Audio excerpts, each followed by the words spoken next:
years ago, I was in my parents' basement, just going through.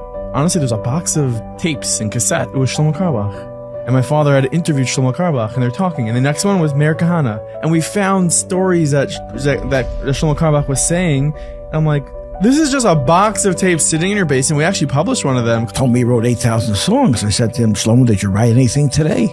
He says, yeah, I wrote something today. I said, well, could you sing it for me? He started singing, David Melech, Melech Yisrael. Well, that's what he started singing. That's what he wrote.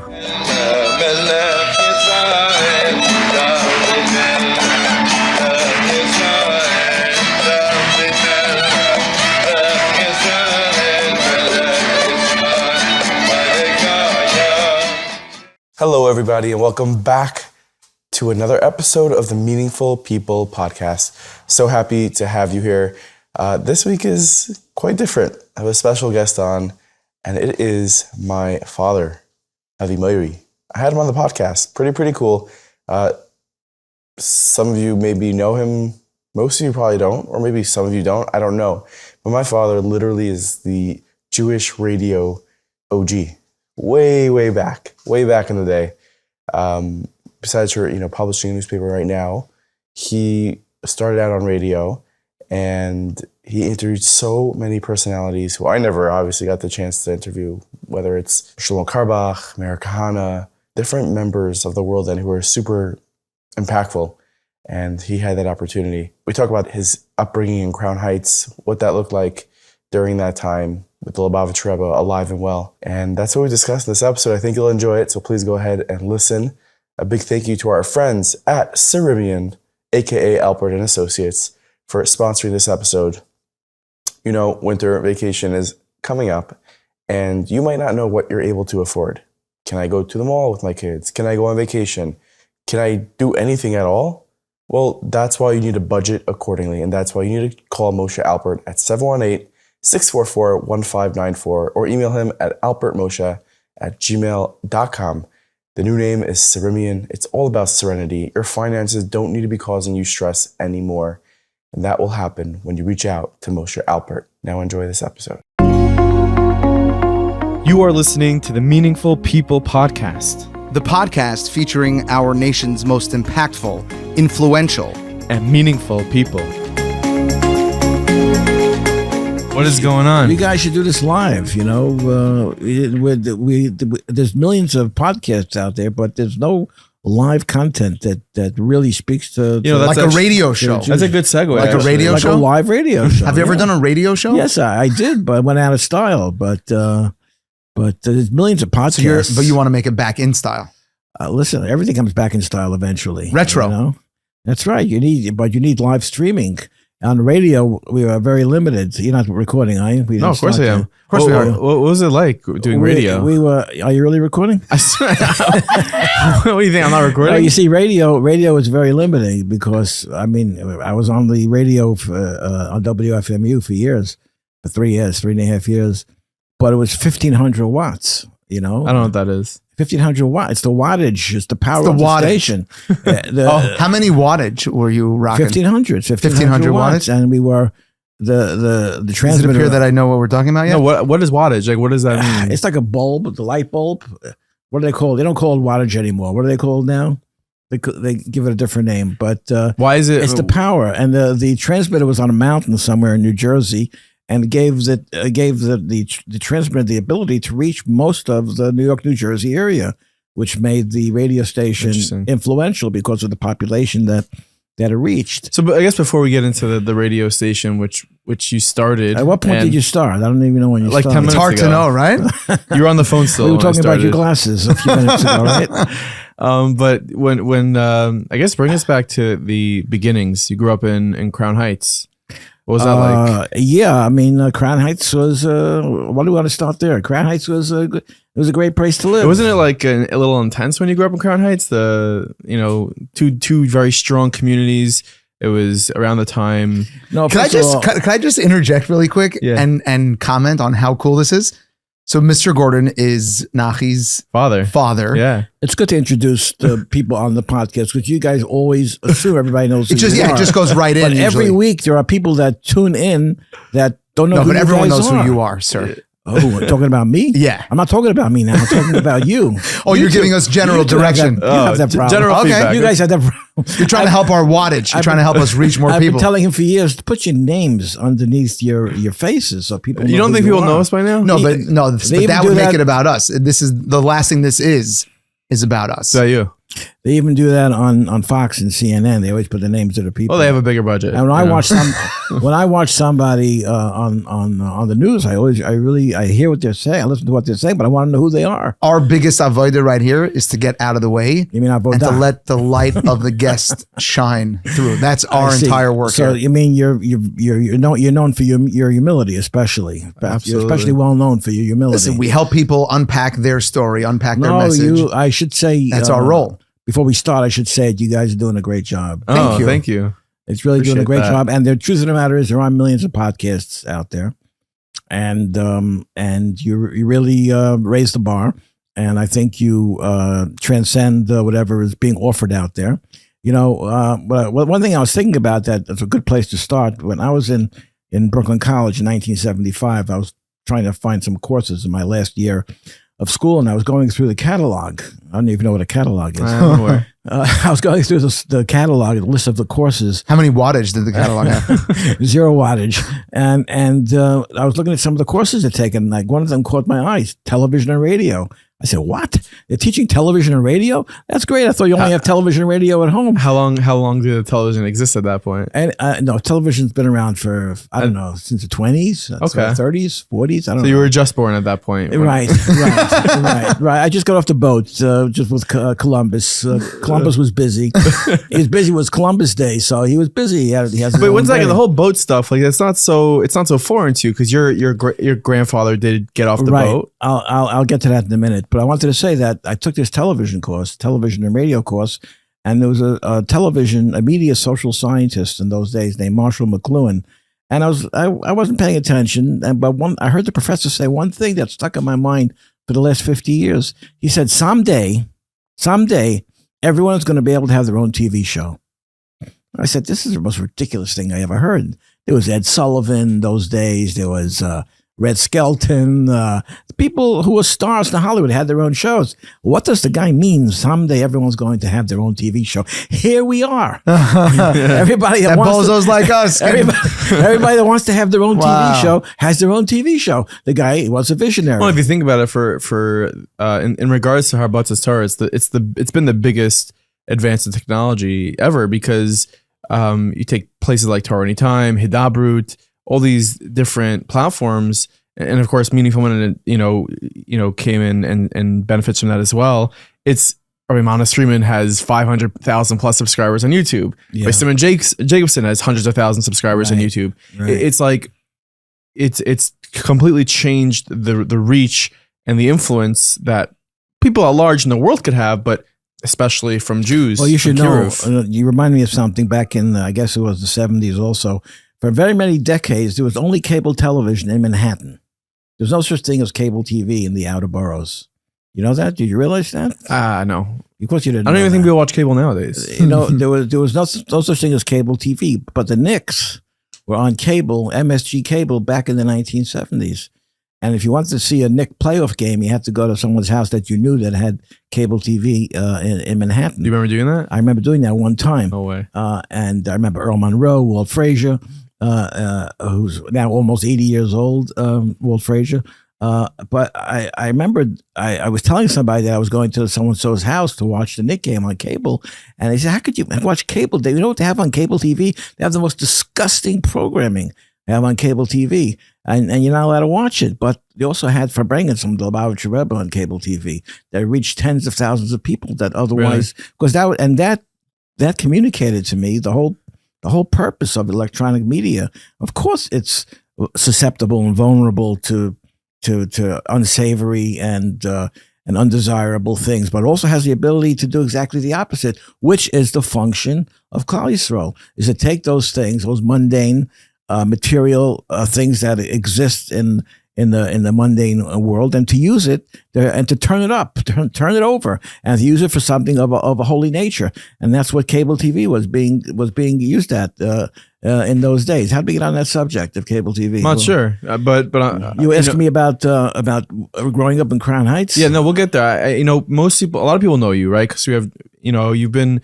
exposed to the audience through Daily Thread and different things. And the question that 5 Towns Jewish Times. Yeah, that too, obviously. But I'm talking about my listeners specifically. So, you grew up Chabad and you still are Chabad. I want to hear a little bit about your upbringing. Obviously, you're not sitting here with a beard and the lavush. Well, yeah. Well, I'm an undercover shliach for Chabad.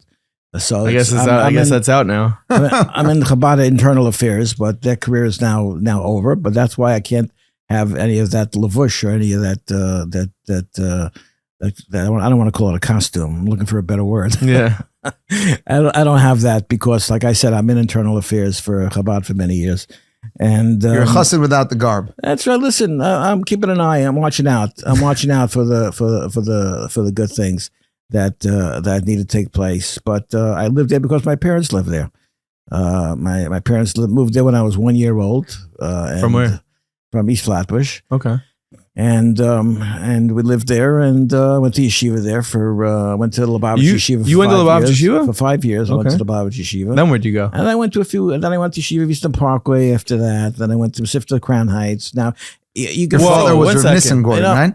What's that? Your father was Rav Nison Gordon. My father was Nison Gordon. Yes, we'll get to that in a minute. I meet a lot of guys that went to 6, 8 yeshivas. Just keeping track of the things that we're getting to in a minute. Yeah. There's a little bit of a shelf going right now. Just keep that bookmarked. So I was a good student. The yeshivas kept closing under me. I meet a lot of guys these days that they tell me they're on 6, 8 yeshivas, and I always tell them the same thing. It's not your fault that every yeshiva wanted you, but you can only do what you can do. But that wasn't my situation. They just kept closing.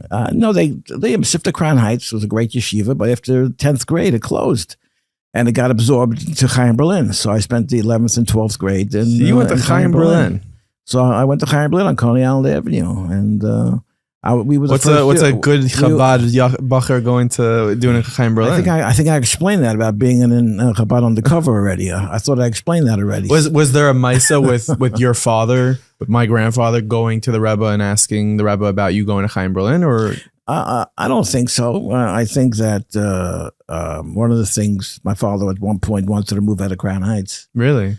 And he wrote the Rebbe a letter saying they wanted to move to Flatbush and buy a 2-family house. One of his kids could live upstairs, and him and my mother could live downstairs because I think we were all married already. And the Rebbe wrote back to him, I don't understand why you want to leave the community of the Frierdiker Rebbe. Yes, if you're Schneerson. That was the end of that. Wow, that's humility. The discussion, the conversation, and the thought process was concluded. It was over. You don't leave the shchuna of the previous Rebbe who came to Crown Heights in 1940. Yeah, but the Rebbe didn't say like you don't leave where Chabad is or where the Rebbe is. He called upon his father-in-law and said you don't leave where my father-in-law is. Listen, there's some the name Crown Heights is not just just happens to be a name. It's Crown, which is the highest level of royalty. It's Crown, and Heights, which is a peak of a mountain. You have Crown Heights. I never heard that. No. You have the Golan Heights. You have the Crown Heights. And that's pretty much it. But you can't. Nothing happens, as you guys know. Yeah. You guys lecture people every single week about the reality as exists and the hashgacha pratis involved in things like the name Crown Heights. It's not pashut. Yeah.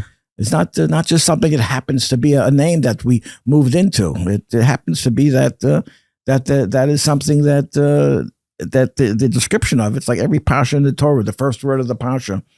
Was it the biggest question asked many times is what does that one word of the pasha's name have to do with the whole pasha when it has so many potentially contradictory things going on in it? But there's a way to be able to delve into and understand what the relationship is between a name of a thing and its essence, and that I think is what Crown Heights is.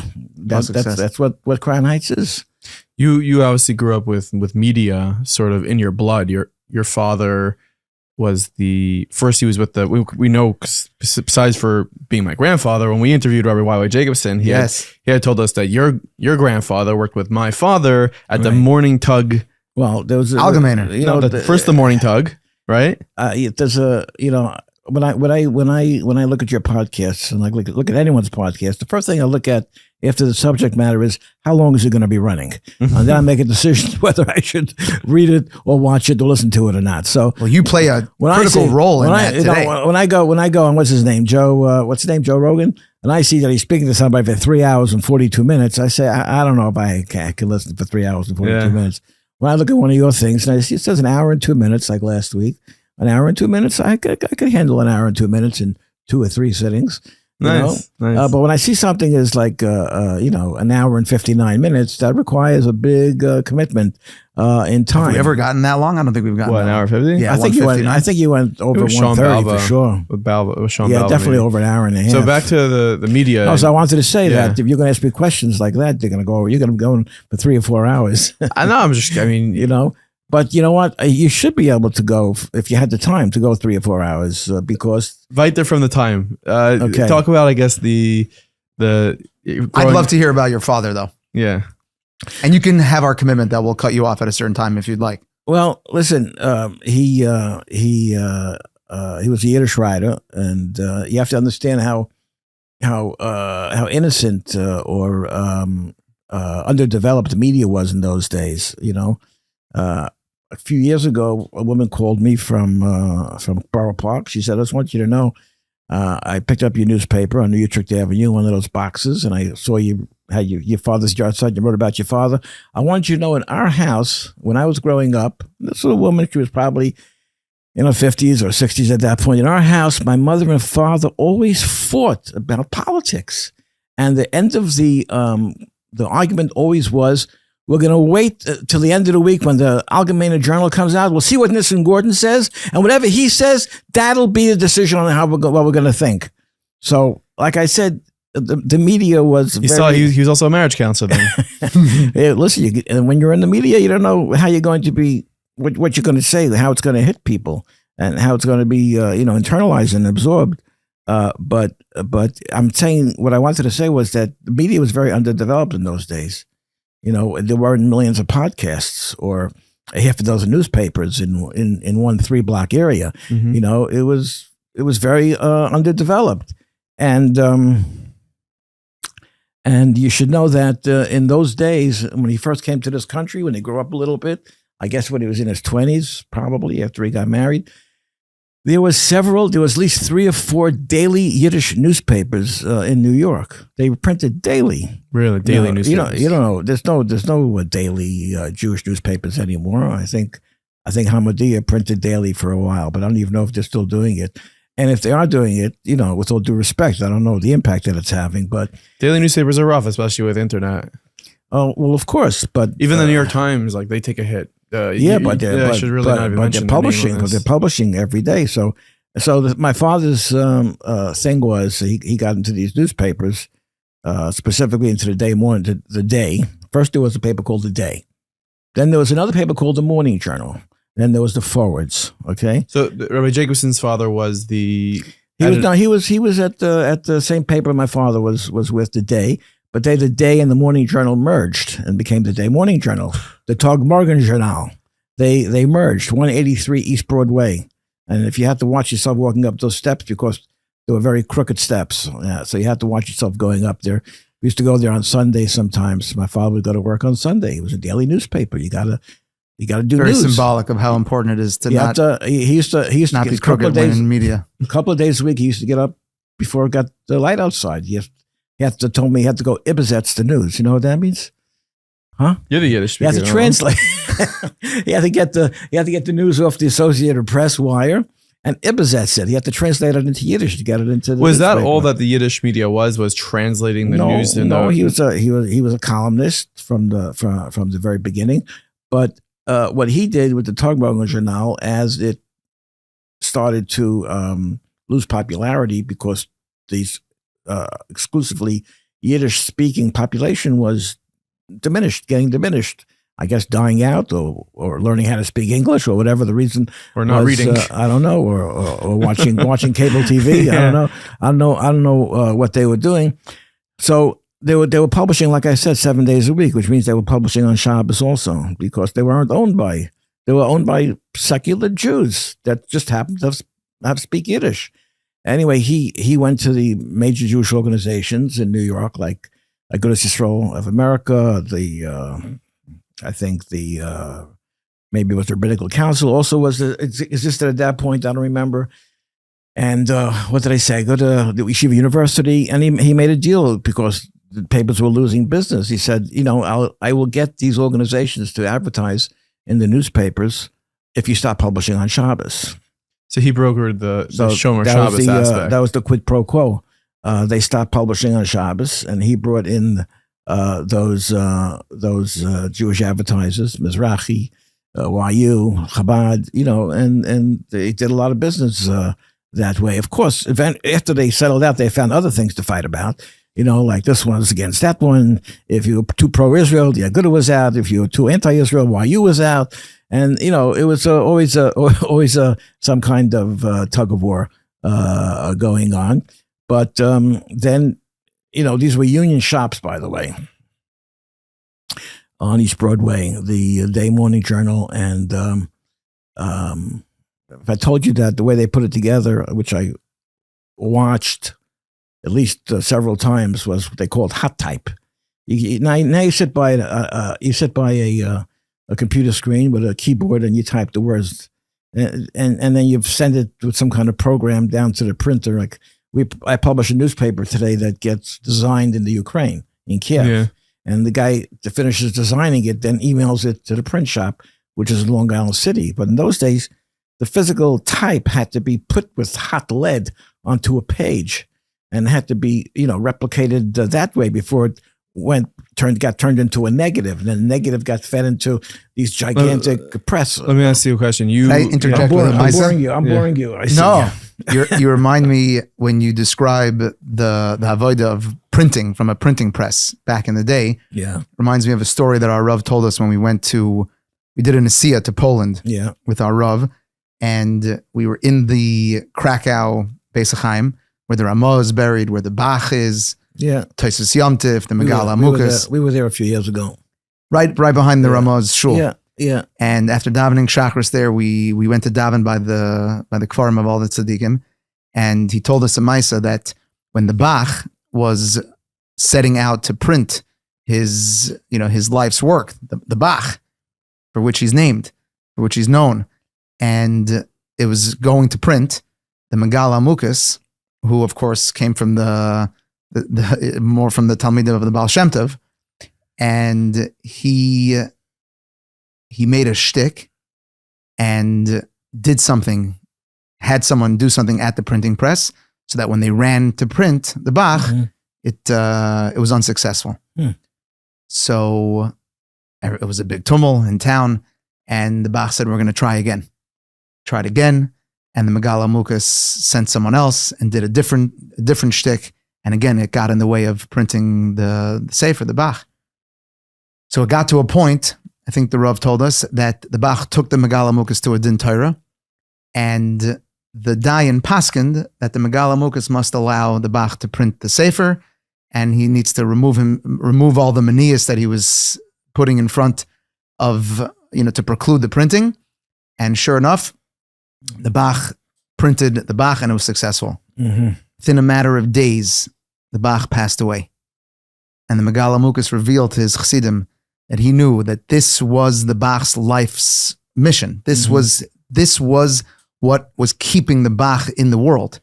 And the Megala Mukas was creating these manias and getting in his way of printing it, because he knew that as soon as it would be out, the Bach's time would have come. Wow.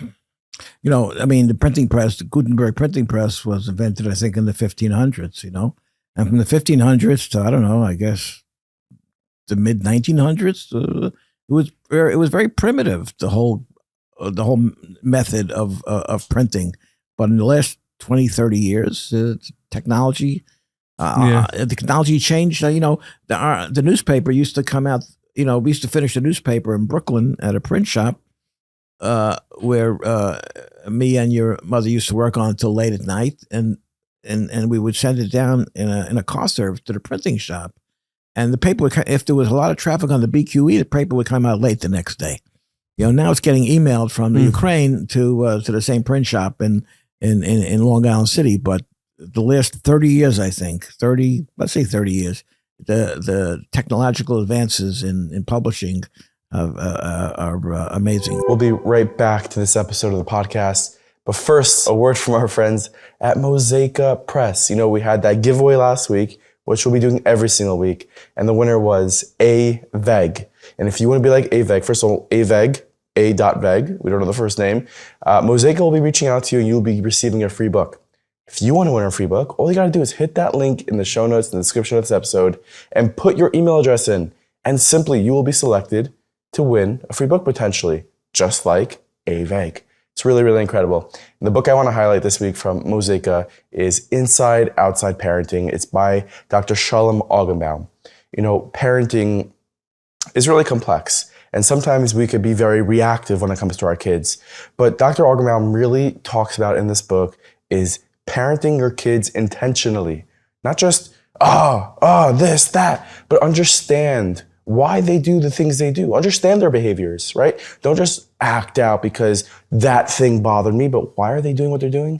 You go find out a lot about that in this book with Dr. Augenbaum. It's an incredible haskamas from Rabbi Moshe Weinberger on it, and I think you will really, really enjoy it. And that could be purchased at Mosaica Press. You can hit the link in the show notes in the description of this episode. Enter the giveaway, get the book. I think you'll love it. And make sure to use promo code Meaningful15 for 15% off that purchase. That is Meaningful15 for 15% off that purchase. Now back to this episode. Because your father was a writer, was that something naturally that you wanted to go into? Well, listen, I was enamored with not so much what he did, but with people's reaction to what he did. I had never seen anything like that before. People would clamor, gather around him, and valued his ideas and what he thought about things. Okay, I don't have that so much, but I still was impressed by the fact that he was a smart man and he was able to do what he did, and his impact, definitely his influence and impact. And like I said, communications was very underdeveloped. So whatever you wrote in the newspaper, even though it was in Yiddish, I even to this day I tell people when sometimes an advertiser will ask me, how many papers do you print, and I always tell them that's the wrong question for Orthodox Jewish media. And it's a wrong question for someone. If you have 10 million people listening to Meaningful People podcast, it's meaningless. It's not the right question. The newspaper is not. I say to them, it's not how many are reading; it's who is reading. If I could deliver 500 of important, influential people to you, you would be satisfied that I'm printing 500 copies of the paper. Okay? It's such an amazing point that you're making. I'm recalling a conversation that we had. I think it was with Jamie Geller, who is doing prolific work in the realm of Kiruv. Now with Aish, yeah. And she sat here telling us that, or was it virtually? We may have conducted it virtually. But she came on this program and shared with us that when she sought to become recognized as someone, she wanted to publish something and she wanted to get her name out there. What did she do? She started writing for your newspaper. That's right. She was, I think, living in Far Rockaway, and I had a guy call me a few years ago, not a few years ago anymore, 15 years ago, and he said to me, he wanted to know how much a full page ad was. Okay, so I told him, and he said, I pay that in the Daily News. I said, yeah, but the people that read Daily News can't afford what you're selling. This is what you need. This is who you need. The Daily News could publish 300,000 papers, and they're not going to reach the type of people that you want to reach from the 25,000 people that we reach with what we print every single week. So it takes educating the consumer. I think what's his name, Cy Sim says an educated consumer is a most important customer, or something along those lines. So sometimes it falls on you to educate them. So you were, again, I don't think I'd be doing this, or I don't think maybe any Jewish podcaster or radio show would be doing this, if not for you, because you started the first Jewish radio program. Yeah, these things, it's hard to really pick apart how they evolve. I think they happen almost naturally. Well, could you give me like sort of the origin story of how that happened? Well, how that happened, I never dreamed of working in media. I think was something very foreign to a frum kid growing up in Brooklyn. But watching my father doing what he did in the Yiddish newspapers and the impact that it had. I used to go with him to the Good convention and to the OU convention and to different conventions, and saw where prominent personalities in the community were making decisions that impacted on the entire community. I thought to myself, now, but he's so limited doing all this in Yiddish. What if we did the same exact thing, but we did it so everybody, so a much broader audience could understand?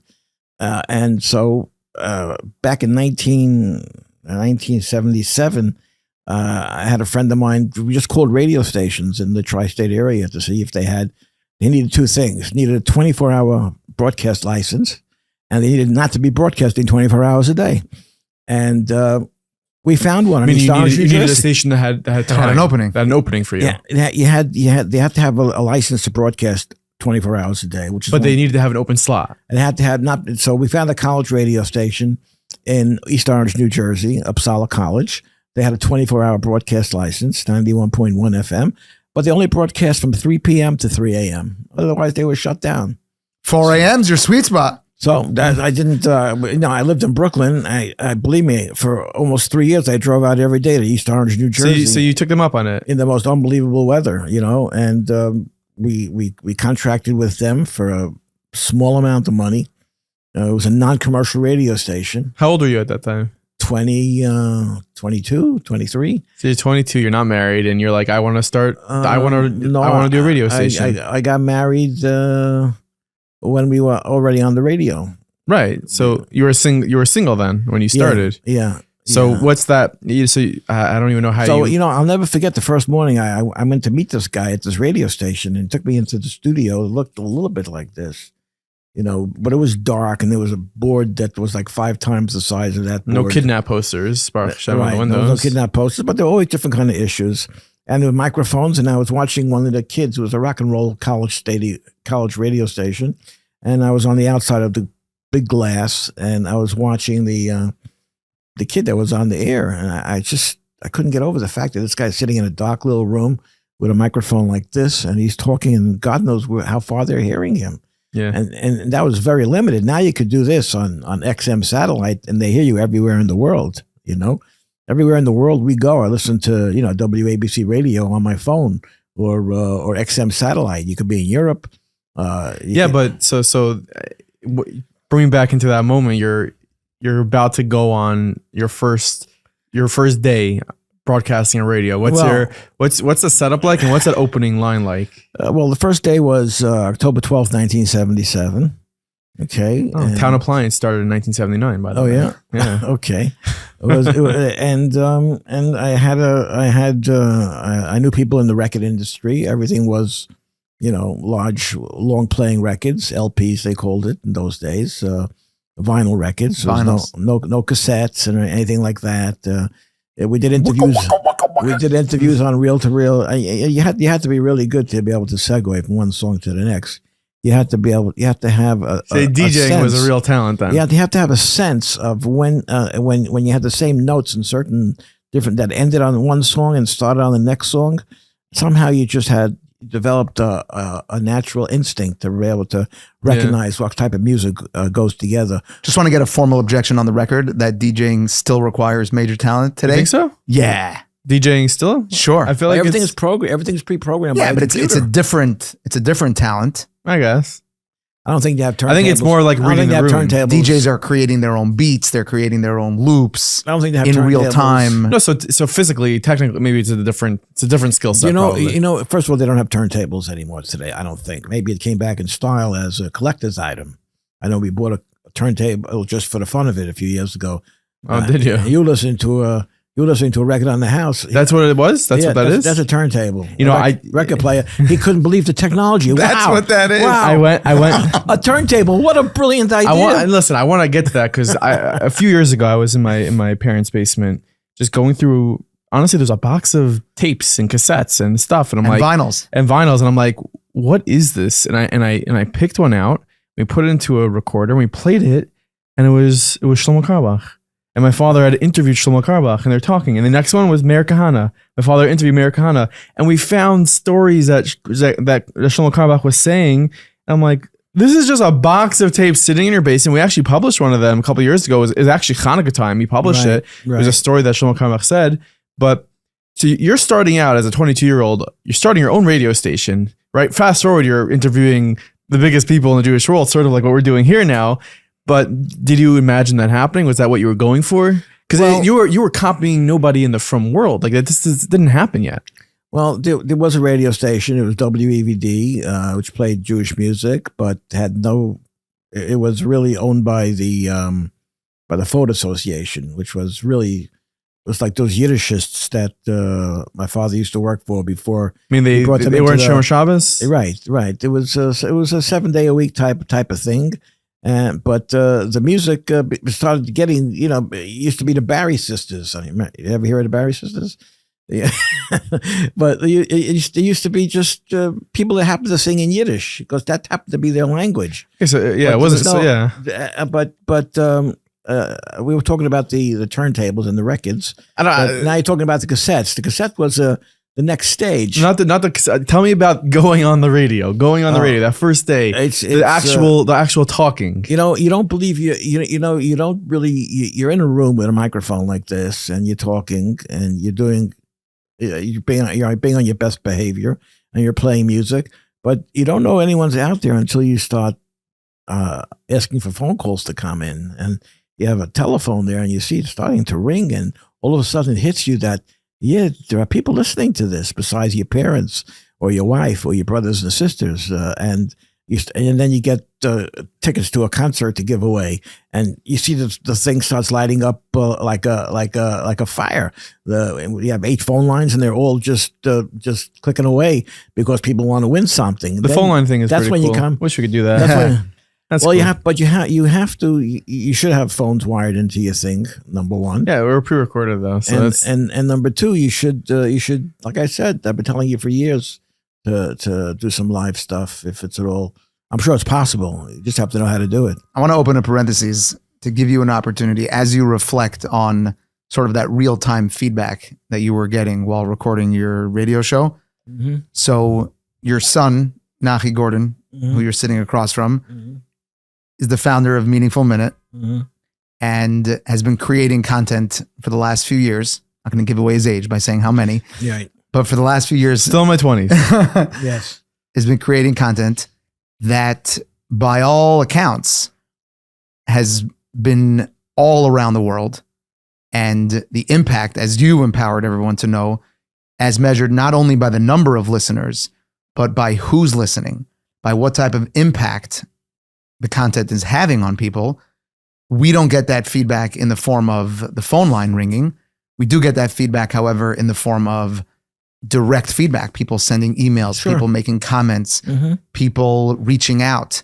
And I've seen instances in which lives literally have been saved and people are turning their lives around. People are introducing and infusing their life with meaning on a daily basis. And I'm wondering, from your perspective, as a father, I just want to give you an opportunity Mm-hmm. to sort of reflect Mm-hmm. with pride. What kind of nachas is that? Well, you see, what you're seeing here in this broadcast, in this recording, I don't have to describe nachas. We're sitting inside of nachas, so we're sitting inside of it right now. So it wouldn't do justice for me to tell you what kind of nachas it is, but I would tell you that we're sitting. If nachas was a Nachi Boldinger, how are you? if nachas was a palpable thing that you could actually put on the table, like this bottle of water, we'd be sitting in it. That was a few years ago. A few years ago, we were walking. We were lost walking in what was that, in Prague, We Wow, you were really lost. We were walking in Prague trying to find a kosher restaurant, and we met this other couple, and we asked them for about a certain restaurant. We had to walk a block together, and we said, oh, by the way, this was at least 3 years ago, or maybe more. How long are you doing this already? 27. The podcast or Meaningful Minute? I guess Meaningful Minute. 2017. So 6 years already. So this must have been 4 or 5 years ago.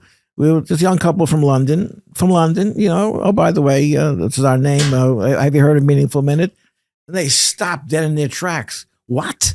Your son's doing Meaningful Minute? And we became good friends. And of course, we found the restaurant. And the rest of the story, is whatever it was. But right away, you saw the impact that it had. And in a way, it's more extraordinary than my experience or my father's experience, because of the significance of the competitive nature of what you guys are doing today. Because there are, like I said, literally everyone Marshall McLuhan was talking about having their own radio program or TV program in 1975 is doing it. Right. And of course, there's no competition, right? When the mission is spreading the light, there's no competition. A lot of people are also spreading light, and it's an amazing thing. It's a wonderful thing, but it's also always important to be on top of your game and to be number one, But Nachi brought up, we talked yesterday about doing this, so he talked about Meir Kahane and Shlomo Carlebach, who are... They're in your studio. You're interviewing them face to face. I didn't know how to work the phones. I still don't know how to work my phone today, my iPhone. I still can't get CarPlay to connect to my... Maybe one of our listeners can help out with that. So we can't get it working in either of our cars, actually. But although when we go to Florida, we rent the car, clicks on right away, goes on to CarPlay, like there's an angel there in the back seat with us. But our cars here at home, this is a first world problem. By the way, although I do find it fascinating how this following sentence. Give me a second. I'm just transferring into the car. We haven't figured that out technologically. Right. We have like billionaires going to the moon for lunch, right. But like that Bluetooth connection, right, facilitating seamless conversation baffles us. Mamish, you need can't work that one out. It's got the schmai to get the car to go. The Bluetooth thing is real manias. Like I haven't my phone disconnected from my car, and I haven't been able to get it to connect since. And like you said, like Elon Musk is going to the moon. Your doesn't work. My Bluetooth doesn't. No, it just doesn't work. The car? It doesn't work. I don't know what to do. Anyway, in those days, if you wanted to do an interview, you had to come down to the studio. You had to do the interview. So tell me, what was like sitting with Shlomo Carlebach? I interviewed them both a number of times, and I'll tell you, two people who we would have on our podcast, probably. One person we would have on our podcast. Shlomo Carlebach came down to the WFMU studio one morning. He lived on the west side of Manhattan. And it was a very, very rainy day. I was there from 7 o'clock in the morning or 6:30 in the morning. And I was alone in the studio, and I kept the doors locked, even though it was 1977 or 1978. So to keep the doors locked. And you can't have a bell ring while you're on the air, so there's a light that lights up when someone would ring the bell. But you have to notice the light in order to notice there was someone by the door. Anyway, Carlebach was supposed to show up at 7:30, and nothing was happening. So we just were doing the radio show. But then I saw the light illuminate. So, you play a long record, and you go answer the door, and it's Shlomo Carlebach, and he's soaked. And he has a shopping bag with records in it. His album, Days Are Coming, just came out. And he took a bus from the Port Authority on 42nd Street and 8th Avenue to East Orange, New Jersey. And he walked from the bus stop to the college campus where the radio station was located. And there was Shlomo Carlebach. He dried up, he came in, he sat down across the table. Like, I don't think we had this kind of space between us. It was like half this space. We were very close to one another, and we played his records. It was the record got wet when he was walking, and so it got warped. He would physically bring to you what you. He brought the record. To play. He brought the album with us. Yeah. He brought with me, but it got a little warped, so it would skip. So we couldn't play certain songs on the album. So the days started coming very fast. So the main song, "Days Are Coming," which was the title track, we couldn't play because every time we put it on, it would skip. That's third world problems. It had like a little bit of a. So we couldn't play that. But I had the opportunity. We interviewed him that morning, and we played. He talked about a lot of things. And you heard some of the tapes Yeah. that I still have on cassette of Kalbach, and one of the things that he Could we insert a Misa right here? Please. From Shlomo? No, like play one of the stories. Yeah, I Yeah, have it. I have one of it. the- yeah. I don't know when you're Do planning you, on. you have a specific story you have in your mind that you want to say? I mean, I like. No, I'm saying right now. Like, there's something that you want to say right now that happened? No, I'll tell you that he told me I asked him once how many songs he wrote, and he told me he wrote 8,000 songs in his life. Okay, and I once He told you that in 1978. Yeah, I once told Yossi Green, who was a prolific songwriter in his own right, that Kalbach told me he wrote 8,000 songs. And Yossi Green said, impossible. he said, I wrote about himself. I wrote 500 songs, and I wrote more than him. So I don't know. They can't fight it out because Kalbach is not here anymore. But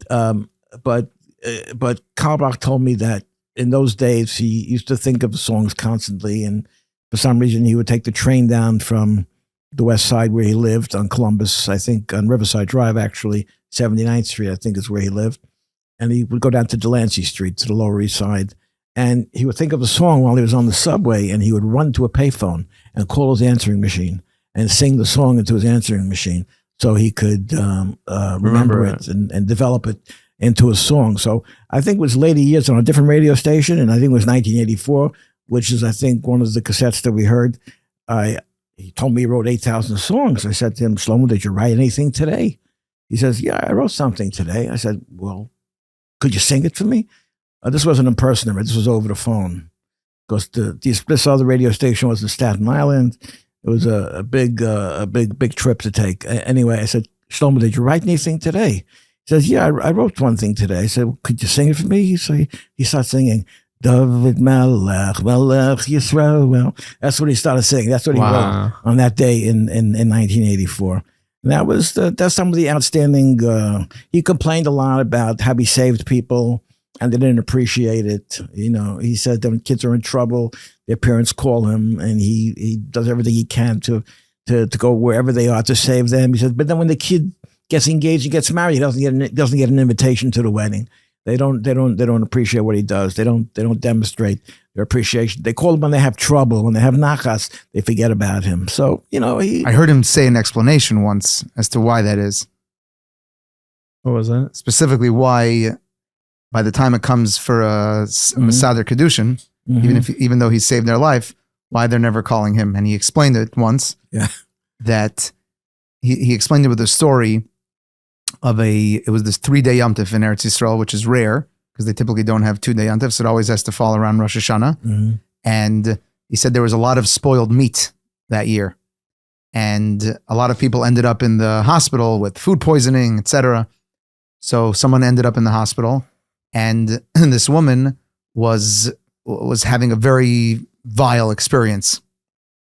And there was a nurse who in Russia was a doctor, a male nurse who was tending to this particular patient, and like helped her throughout this whole condition. And the nurse found himself attracted to this woman, but didn't want to, engage in any inappropriate interactions. So didn't do anything. Afterwards, maybe a few weeks later, this nurse sees her in the bank. So he approaches her, and she said, "Oh, thank you so much for helping me when I was in the hospital." And he tried to ask her out. Mm-hmm. And she said, no. And she avoided the whole thing. Mm-hmm. And he explained, why is that? Because even though he helped her out, it reminded her of that condition that she was in. It reminded her of the throwing up. It reminded her of all the disgusting state that she was in. So Rabbi Shlomo explained, he says, what do? I pull people out of the gutters and I pick them up at their lowest point in their life. Maybe. And even though I saved their life, but I'm like that nurse. It reminds them of their lowest point. So by the time they move on, they disassociate with me. I can understand that psychologically. I can understand not wanting to have those trigger moments, pleasant in the high points of your life, maybe. And the same. He also said another shot, by the way. He said a second shot. He said, people think that I'm teaching them kindergarten stuff. Mm-hmm. People think I'm teaching them kindergarten stuff. And they always go to their college professor. They want to bring their college professor to be Mesader Kedushin. Mm-hmm. He says, then when they get older, they realize that then they realize what I was teaching them. We'll be right back to this episode of the podcast. First, a word from my friends at Collars & Co. Yes, the best shirt company in the entire world. The most comfortable shirt in the entire world. And Shabbos, you're getting dressed, you're putting on your suit jacket, and you feel like, it's just like a shirt is crispy. And it shouldn't feel like that. It should feel soft. And that feeling is what you get when you shop at collarsandco.com. And not just Shabbos. Let me tell you something. If let's say you go to work and you're a sweater guy, you wear the beautiful sweater and you wear a shirt underneath, Collars & Co was literally made for that. You get their awesome dress collar polo, short sleeve underneath, but you put that sweater on and no one will ever know.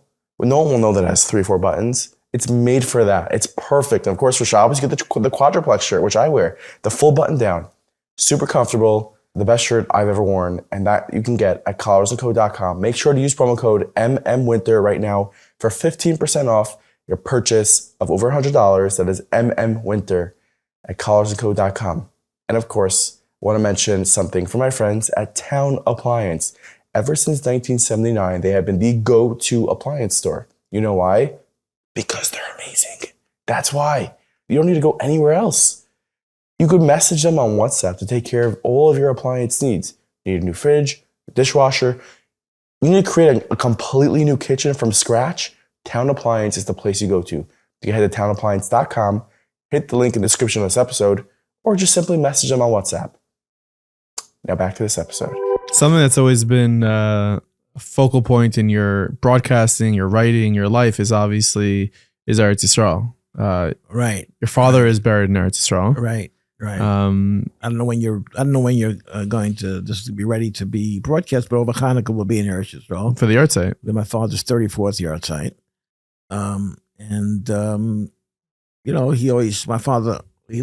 He came to this country as a 16-year-old in 1934. And he always told me from Poland? From Belarus. Belarus. It was Belarus. It was Poland. It was back and forth. They were fighting.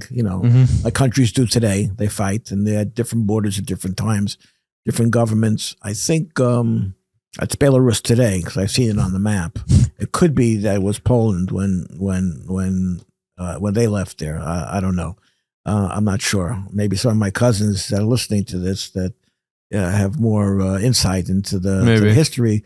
One of them's calling in right now. With no better. There's nothing on the table. The light is here. flashing. Nothing on the table here except a couple of bottles of water. It's very primitive. But what was your question? I guess about Eretz Yisrael. Yeah. So I want to get to that. I don't. You took my phone away, and you took my 100%. iPad away, and so I have no idea if it's even still light outside. But I know when we do the daily thread, somehow you keep your iPad and you keep your phone, but I can't. It serves as a distraction sometimes. If I look at my phone, that you have big complaints. I even had a pair of glasses. Oh no, this particular program, we're all about being very present, being very zen. There's no iPads. So, it's something very relevant. I want to talk about Eretz Yisrael, but I want to talk about Meir Kahane because you brought up Shlomo Carlebach also. Sure. And I think, he was killed in 1990. So you're talking about, it was just his, 33rd yard site. And we all know that we could use a man like that today, I think more than anything else. And he also used to come down to the radio station, East Orange, New Jersey, very often. He was already living in Eretz Yisrael, but he used to come to New York very often. And we would sit across from each other, very close. He said some controversial things. That's who he was. And it was one morning. I remember he rang the bell, but there's no bell. There's a light, if you remember. And I opened the door for him, but I couldn't find him. I didn't know where he was. I knew he was in the studio. I remember saying on the air, we're going to be speaking to Rabbi Meir Kahane shortly, and I couldn't find him. And I saw he was down in the corner in another room in his towels from tefillin. He was davening before he went on the air. But he I remember speaking to him. I didn't have his ability, his knowledge. I remember Menachem Begin had just become prime minister. It was a turning point in Israel that had only labor governments, secularist, leftist type of governments since its founding in 1948. And I thought it was a very exciting thing that Begin would be, that Kahane would be very excited about Begin being the prime minister of Israel. And I said to him, so Begin's prime minister, it's good days for Israel. And Kahane said, Begin is going to be the biggest disaster for Israel. I said, well, I don't understand. Why? Why? He says, because and this was before Camp David, before they made peace with Egypt, and before they gave up the Sinai, he said, if Rabin did what Begin wants to do, Begin would be in the street with 200,000 people protesting against it. But if Begin does it, no one's going to protest, and it's just going to happen. That's exactly what happened. And spending time with Kahane and being, very physically close to him, I also couldn't help but notice as he spoke, he had a certain speech defect, even though he was a great orator. I guess like Moshe Rabbeinu in a way, also had a speech problem.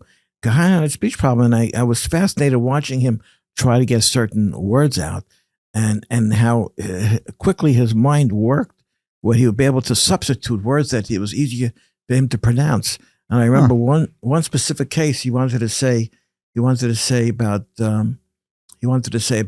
I think he wanted to say Begin is he wanted to say failure, but he couldn't get the word out. Begin is and I didn't know what he was going to do. He said Begin is a disappointment. He switched right away, and it just gave me such a tremendous insight into the way his mind works, like a hard drive works today. There's a lot of I don't know much about Rabbi Meir Kahane. I don't before my time, and I know that the jury is sort of out in the Jewish world of whether someone like that is would be amazing for us today or not. I don't know. Like I don't have enough knowledge. It seems like you though were. I don't think there was anything non-kosher about him. He was a Talmid Chacham. He wrote Sfarim, but his main thing was, he had an organization called the Jewish Idea, and the slogan I think was a Jewish head with a Jewish fist. That's what they didn't like about him. Yeah, I hear He wanted to fight. I was at a news conference when he coined the phrase, every Jew at 22. I think people use that nowadays. And people still use it to this day. And you know what? On that, someone told me I was in Monsey over Shabbos. Someone told me in Shul on Shabbos that there was a gun store in Nanuet near Monsey, sold out everything a couple of weeks ago. Sold out everything. All guns bought up by people in Monsey. And the same thing, by the way, I heard about Lakewood also. The gun stores are being emptied out. Florida. And I understand you spent some time in Florida. You could cash and carry. You could walk in and walk out with a gun if you have a clean driver's license. Do you think that's do you think that's I don't say appropriate response. I don't think it's an inappropriate response. But what's going on in Israel? Obviously, it made everyone in America their antennas just go up about, whoa, we have to be safe. That was the thing. I don't know if this. Do you remember in your life this ever happening in Jewish history where people just started buying out gun stores? That's where the community, that's where the leadership in the community had problems with someone like Kahane, because it wasn't enough for him just to be passive and to object to things that were happening that were detrimental or hurtful to the Jewish community. He wanted to get out there and fight it, And I went to Washington with him once. He chartered a bus to go to Washington to protest, and he had a group of guys that traveled with him. They were called the Chaya Squad. Have you heard of this Chaya Squad? No. These guys were Chayas, okay? And when you stopped at a rest stop to get drinks or whatever you do at a rest stop, they went out and they went through drills, push-ups and everything to make sure that they were on top of the game. This doesn't exist today. No, it doesn't. There was Kahane. There was a gentleman in psychologist many years ago in Borough Park, Dr. Morris Mandel. He wrote a column in the Jewish Press, both of you have blank looks on your face, so you never heard of it. But he was very close with Meir Kahane. And there was a Muslim group that once took over I think it was the B'nai B'rith building in Washington, D.C., the Hanafi Muslims. They broke in with guns into a building in D.C., and I don't know, they were eventually overtaken by the police and left. But Kahane was that day flying down to Florida with Dr. Mandel for a speaking engagement. And when the plane landed in Miami, state troopers came on the plane to give Kahane police protection. And I heard Morris Mandel tell the story, and Kahane saw the cops coming on the plane. First of all, the pilot announced that Rabbi Meir Kahane and his guests, please remain on the plane. They wanted to wait for them to get off last so that the police, the state troopers, the Florida state troopers could come and escort them off. And Kahane saw what was going on. Police protection? Get out of here. I don't want any police protection. I don't need police. And Morris Mandel said, one second. If they're going to shoot at him and miss, they're going to hit me. So we want to have the police with us. So that's another very memorable Kahane type story. Did we cover everything? Where are we? If you say we did. Oh, I don't know. No, we haven't even scratched the surface. I don't listen to Joe Rogan speak to somebody 3.5 hours one time, and that was Robert F. Kennedy Jr. I don't think I can go 3.5 hours. Joe Rogan, he spoke to Kennedy for 3.5 hours. I didn't do it in one sitting, but you're talking about 50, 60 years. Is there anything else you think you'd want to say? Well,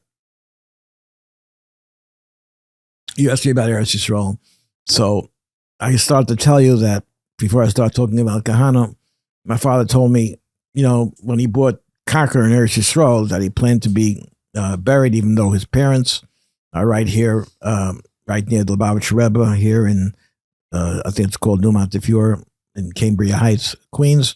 And his two brothers are buried there now, his sister and other relatives, besides the Frierdiker Rebbe and the Lubavitcher Rebbe.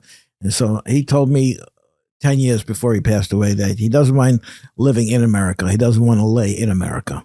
So, I'll never forget the morning in Hanukkah that he passed away. It was a Thursday morning. And I remember being in my mother's house, like 4:00 in the morning. And my aunt and uncle came over, and they heard me say, we're going to Eretz Yisrael. And they were shocked, but this is how he felt. And this, to me, I think part of his motivation was to communicate to his kids the importance of Eretz Yisrael, and to say what he said in the first paragraph of his will, that he's requesting that at least one of his children visit his kever every year on his yahrzeit. But he knew that he had, I only talk about myself. He had lazy kids, and they would find reasons not to go to Israel because it takes time. You have young families, you're working, you're busy. There's so many reasons not to go. But I think besides his own personal motivation to want to be interred in Eretz Yisrael, I think I always thought that a large part of it was that get his kids, to do what should be important to them. If they cannot come to the realization on their own, especially when they're very young. Are you ever going to make the move? Am I going to move to Eretz Yisrael? I don't know. I tell you, You saw that this week in newspapers. I saw it on the 5JT. I saw it on Mishpacha. It's funny how different ads and different things because of like the level of what they perceive the frumkeit. So in Mishpacha, the ad was nefesh b'nefesh, just one big white page. Two different ads. It's shaykh. It's shaykh. Yeah. And in the 5JT, it was make the move. Something like it's relevant. But listen, they're speaking to different audiences. I know, but it was just so profound because like when people talk about moving to Eretz Yisrael, they're like, it's not shaykh right now. It's not shaykh. It's not shaykh. No, it's shaykh. I met a guy in Florida who at least used to live in Brooklyn. He took a job as a principal in the yeshiva in the Boca Raton. Him and his wife moved down to Boca a few years ago. Why? Because he had one of his kids lives in Houston, another moved to San Diego, and another moved to Lakewood. So They said, we're going to move to Florida. And they told their kids, we're moving to Florida. And the kids said to him, you're abandoning us. What are you doing? How can you abandon us like that? Because they wanted them there in Brooklyn for when they were ready to come to visit. You have permission to go to Israel. Listen, I don't know when you're broadcasting this or whatever you call it these days. You don't call it broadcasting because you're not broadcasting, are you? Releasing? I don't know if we call it that. You call it broadcasting? Posting? What you call it? Posting? I don't know when you're posting. Releasing? Posting. Releasing? I think posting. I don't know where you're posting it on the various Publishing? platforms. It's called platforms now. You know? Sure. A platform used to be something you stood on when they were tailoring your pants. You're dating yourself, probably. You know, step up over there, and they would measure the pants to see how much they had to lengthen it or shorten it. But now a platform is a place where you place your podcast. That's a platform. So you know, I don't want to abandon you, but you can go. You're gonna complain, but I'm not gonna complain. You're only to have a place near Eretz Yisrael, that would be amazing. Oh, so that's your own motivation. Well, listen, you could do the same thing. I have a lot of friends that moved to Eretz Yisrael, and their kids moved there. And a guy said to me last week, a friend of mine that moved there about 20 years ago, he said to me, "I don't understand how a Jew lives in America." Mm-hmm. I don't understand. That's an important topic. He doesn't understand. Mama, you have friends that made Aliyah recently, no? Yeah. From North Woodbury. Yes. So how do you explain that? How do you explain that? Yeah. They made a bar mitzvah in Israel. In Tzfat? And they just couldn't leave. Meaning they had made a bar mitzvah in Eretz Yisrael, but when they still lived here. They were still officially living in America. Living here. They went to Israel, made a bar mitzvah, spent the summer there, and decided to make it a full-time It's a really difficult, because they're awesome like that. Yeah, it's a really difficult move. I'm saying it's worth, I'm sure it's worth every single hardship. But if you're gonna, and I've spoken to people who made Aliyah, and if you're gonna do it, don't think it's just gonna be roses and butterflies and rainbows. It is a process, and there are people who move there and then it's move guaranteed, Manias. It's guaranteed. I was speaking to a friend, a doctor friend of ours. I was speaking to him, and I wanted to bring some paperwork over to his house. He says to me, I never met him before, but he said to me, I was speaking to him on the phone yesterday, the day before, well, whatever date this is, you know. Yeah. I was speaking to him the day before, whatever day you're going to be posting this. And I said, I could deliver he said, I was supposed to email him something. He didn't get it. He said, I said, I'll bring it over to your house.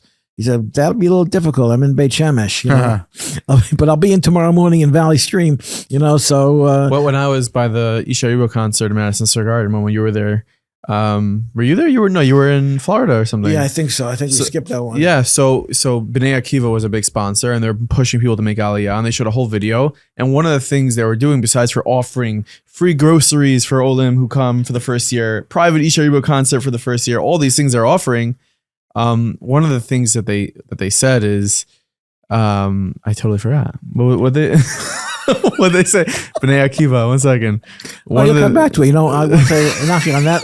On that, you could always edit that out, I guess. Oh, thank you for locking in the greatest moments of all time from this episode. Nachi, we have fantastic. I gotta remember. All right, tell me when you're. B'nai Akiva. 1 second. B'nai Akiva. One of the things they said was, "Nope." It's gone. Completely gone. The hard drive is completely blank. What? We have a dentist around the corner from where we're sitting now. Nope, not that. No, Nachi, he lives in Ma'ale Adumim, and he's here he used to be here every week, right? He used to come and go every week. Hold on. You know, now he goes back and forth every 2 weeks. Really? Do you want to spend more time there? No, he lives in Ma'ale Adumim. He's here every other Monday morning at 6 or 7 a.m. And he leaves, if it's in the winter time when Shabbos is early, he's out Wednesday night. If it's the summer, he leaves Thursday night.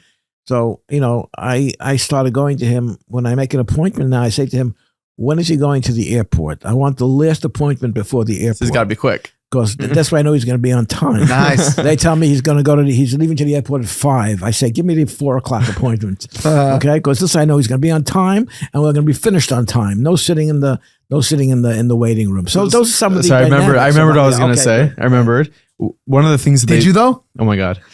One of the things that Isharu said, or he said this on a podcast that we did with him, right? He said the companies and the people in America, they need to make it easier for people to make Aliyah. The company should allow the people to work living in Israel, and he said the Israelis need to make it easier on the Americans when they're making Aliyah. On that subject, I have every summer there's a Nefesh B'Nefesh charter flight, and I usually send somebody representing the newspaper on the charter flight to cover the fact that the entire flight is Olim, new Olim, and not this past year, but 2 summers ago, the representative for the newspaper was on the flight, and one guy said to him, "No, you can't put me. Don't mention my name. You can't mention me. I work at a law firm in the city. I didn't tell him I'm making Aliyah. Okay, I've been working remotely for 2 years. Because COVID. I've been working remotely for 2 years, and they don't have to know. They don't have to know. I'm working from home for 2 years already. They don't have to know where I am. If there's a meeting of some sort, I'll come in. But most of the time, 90% of the time, I'm working from home. So Wow. it is possible to make that kind of Aliyah today that didn't exist pre-COVID. So COVID, That's in a a cool way, story. I think, Yeah. enhanced the possibilities of Aliyah, don't you think? For Think sure. so. Listen, Mirza Shem, we should all So be how do you Zeicha. guys, what kind of reaction do you get? Oh, you're interviewing us now? Yeah. What kind of reaction do you get to what you do? How has your life changed since you started doing Meaningful People? Meaningful Oh, you gotta ask Momo. I was a baby when this happened to me. Momo was a seasoned adult. Well, because I'm not on social media, so I don't get a lot of the. When he says social media, I mean not even WhatsApp. Why not? You just a shita? You Not a you don't shita. have time for it? It saves me a lot of time. So you're not on Instagram or No, you don't have you have not being on WhatsApp. By the way, what ends up happening is I get the cream of the crop in terms of content, because if someone is going to be matriach themselves to go and like iMessage me a video or like something, you know that it's going to be good. They're not just shooting It's it like, out. yeah, it's like curated. It's not like your WhatsApp status, Abba. It's like the best WhatsApp filter of all time. My WhatsApp status is pretty busy. Do you have an email? He starts at 5 a.m. posting different videos on his WhatsApp status. Sometimes before, but I wait till 5 a.m. But do you have an email address? I do have an email address. How do you know you have an email? Do you check your mail? He has an iPhone. Oh, you have an iPhone, I do. but you don't have WhatsApp on there. That's right. Your kids have phones? Well, they're not old enough. Our oldest daughter has a phone. What kind of phone? A flip phone? She has an iPhone. The iPhone. Yeah. And what kind of controls do you have on? Oh my God. So that's where I put up the boundary at that point. But we take appropriate measures. Did you ever have any controls on your phones No. when you were a kid? No. What age did you get a phone? The iPhone didn't come out until I didn't get an iPhone until I was in like 10th grade. 10th grade. 10th grade. How old are you in 10th grade? 14, 15? 15, 16. Did you ever have any controls on your phones? I don't think they ever had any controls on their phones. We always trusted your judgment. Yeah, major filter, Gentech. What? You had a filter on your Gentech, phone? yeah. You must have put it there because I know I didn't. I don't know how to do that. There's a filter on your phone. You never get back into it. Gentech. Anyways, thank you so much for joining us. Okay, good. On the Meaningful People Did podcast. we started already? Or Oh, I didn't hit record. We'll start over now. But well, listen, we've been talking about doing this for a long time, and we covered some. did it live up to your expectations? So I have to listen back to it, and see. I'm sure I'm going to hear things. Same thing happens. I know people are going to ask me, why didn't you ask him how Nachi was like as a kid? And like How was growing I up? how was I as a kid? I probably, Well, except for the fact that Except the fact that you were in Israel. he was the youngest of. We were pretty tired by the time he was a baby. He can get away with a lot of stuff, that Which no worked to one my else got away advantage. with. It worked to my Well, I advantage. remember one morning walking into his did I room. know that you're the youngest? I don't think so. I'm also a youngest. Yeah, he's the youngest. Nice. And Good stuff. one morning, I saw he's unscrewing his crib. He was taking the screws off I think he had a plan like to escape. Well, how old was I? If you were still in the crib, how old could he have been? 2? 1? Less than that? 1.5. 1.5. You're unscrewing the Nice. the sides to the. I was always a troublemaker. You weren't a trouble. You weren't a troublemaker.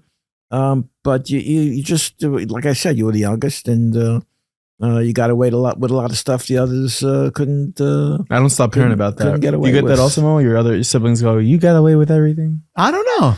I I was an only boy oh. and the youngest. Yeah. How many girls? 3 older sisters. Yeah. Okay, I could understand that, but being a baby, I think, and not being, we weren't big disciplinarians. I don't think. I think you pretty much can do whatever you want. And No bad time.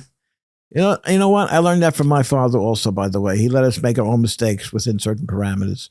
You know, I remember one of your brothers once told me and Ema that he wanted to go bungee jumping with his friends. We thought that's the most insane thing. One second. Which Gordon wanted to go bungee jumping? I'm not going to tell you. We're scared of heights. I'm not going to tell you. I don't believe you. He wanted to go are you kidding me? I'm not going to tell you. He wanted to go bungee jumping with his friends. I said to Ema, I said, don't say anything. He's not going bungee jumping. It was a Sunday. Don't say anything. And the football games are on. He was watching football, and he's sitting there 3 o'clock, 4 o'clock, 5 o'clock, getting dark outside. What happened to the bungee jumping? And I said to him finally after it was dark, I said, I thought you were going bungee jumping. One of my friend's mothers didn't let. So that was the end of that. So we were the good guys. So we pretty much pre-adopted the same philosophy with you. Let you do whatever you want. So basically you needed your kids' friends to have good parents. Listen, I'm not one of your parenting guests, but I'm telling you that if you just hang back and just I think just let it all be, so to speak. Sonny Perlman says that. Up to a point. Up to a point. Of course, it has to be a reasonable limit. But I think if you let your kids discover right and wrong on their own, I think they'll develop into healthier, better human beings. Maybe even with their own podcast, for all you know. Where can people buy your parenting course? What's that? Where can people buy your parenting course? I just told you everything. I never get out my entire head. Some people it's being broadcast live at 4 a.m. on 99. We're going to wrap up right now, but some people say that you're working on a cookbook. I was thinking. I have. That's one of the things. It's in the works. I'm writing a Legit? book. I'm writing. Do you want to give the idea? Do you want to say it? I'm writing. No one's gonna steal it at this point. No, I think I'm writing a novel. I'm in the middle of writing a novel, by the way. I just haven't gotten too far. I need about 100,000 words. I have about, I don't know, 20,000 words so far. You don't want to say the cookbook idea? I don't know. Did I ever mention the cookbook idea? I think I mentioned it previously. This cookbook idea is called Cooking with Gas. It's just for men. It's a cookbook by men for men. The men's recipes, and only to be read by men. Of course, all the women are going to buy it, but that's scrambled eggs, cereal, milk, little reverse psychology, toast. Cereal and milk. What do you put in first, the milk or the Honey Nut Cheerios? What goes in first? It makes sense to put the milk in first. Most people put the cereal in first. It makes sense to put the milk in first, because if you put the cereal in first, the milk's going to splash all over the place because it bounces. Welcome to Off the But Rails. then you can only get so much cereal in. What? So you get another bowl. You get a second bowl if you really like it that much. I grew up. My father would be making eggs in the kitchen, and I'd be there sitting by the kitchen table, and he'd turn on the fire, put the eggs in the thing, and then he's gone. He's gone. Where is he? The house, it starts filling with smoke, smelling. I don't remember that happening. We're like, Abba, the fire. He's like, coming right up. He went down to do work in the middle of making eggs. He's like, I like it burnt. And left it. Was that going to be in the cookbook? No. I don't know how long this is running, and like I said, it could go 3.5 hours. RFK, yeah. But we can see the rails in our rearview mirror right now. One of the things I want, I have one of my father's typewriters, one of his Yiddish typewriters at home, which I grew up with the sound of him putting paper into the typewriter and then tapping all night long, tapping in his little office in the basement of our house. And one of the things I grabbed, after he left to the next world was his typewriter. You still have it? Yeah, I never seen it. Yeah, it's in my office in the basement. Maybe we could insert a video of it here. People can see it. I'd be happy to. We have a lot of inserts to do. Can I bother you to say one story that you told me? You were sleeping as a 5-year-old on your couch when your father went to a Upbringing. Can you say that story? Yeah, sure. I told that. I was in Boynton Beach last year, where your in-laws are. Yes. And there was Upbringing. I don't remember I guess maybe it was Yitzhak Kislev, which just was this past Shabbos. So I was helping the rabbi there for Upbringing and talking about some of my zechronis, some of the things that I remembered from my childhood. So there was one year, I think it was about 63 or 64. And there was a thing on Simchas Torah, the Rebbe would bring late into the night. And he had a tradition where he wrote a new niggin or introduced a new niggin every year. And I remember my father must have come home 3, 4 o'clock in the morning and didn't want to bother anybody. So he laid down on the couch in the living room, which was like a plastic cover couch. It was when we threw it out after my mother passed away, the plastic covers was still on the couch, And I'm sure wherever it is today, the plastic covers are still on the couch because they couldn't figure out, the zippers wouldn't move probably after all those decades. So they couldn't get the plastic off the couch. So wherever that couch is today, it's Live and be well. It's someone's apartment in Brooklyn somewhere, but it's covered in plastic. And the material is good because it's been covered in plastic for 75 years. So my father was sleeping on that plastic covered couch, and I was always an early riser, not just today, but I saw him sleeping on the couch. I just nudged him. I said, "Dad, what's the niggin? What's the niggin? What's the new niggin that the Rebbe introduced?" And he was like, semi-conscious, asleep, and he starts singing to me, wow. And that was the niggin. Wow. That was the niggin that year, and that's part of not just our heritage or my heritage. Many shuls across the world. You can hear when the Chazan says Shema Yisrael Hashem Elokeinu Hashem Echad. You can hear in the cadence of how he says that words whether he's going to sing just some mundane, overused niggin, or he's going to sing Ulokeinu from Chabad. You could tell. At least I could tell. Yeah. I could tell when they're heavy. What I could tell about you is that you always sing that, no matter what the chazan is singing. I sing it to myself. I put one finger in my ear and I just sing it. I don't hear else what's going on. It's not to yourself. Everyone else hears it also. That's okay too. Thank you so much for joining us. You're welcome. Nice to meet you. Likewise. Nice to meet you too. All right. Thank Thank you. you. Hope you enjoyed this episode of the podcast. Long time coming. Finally had my father on. It was a really, really great conversation. A lot of what I do is thanks to many of what he did. Like I said, and like you heard in this episode, he publishes the 5,000 Jewish Times. He and my grandfather were writers, I guess, by trade, and I am not. I speak, but it was interesting to hear that my podcasting really came from my father, who started a radio show many, many years ago. And I want to thank you guys for being a listener, because if I didn't have listeners and I wouldn't have a podcast, I would just be talking to myself, which is weird. Anyways, thank you for listening to this podcast. Of course, we always, always, always appreciate when you leave a comment, leave a review, leave a rating, Apple Podcasts, YouTube, wherever it is. Thank you so much, and we'll see you next week with another episode.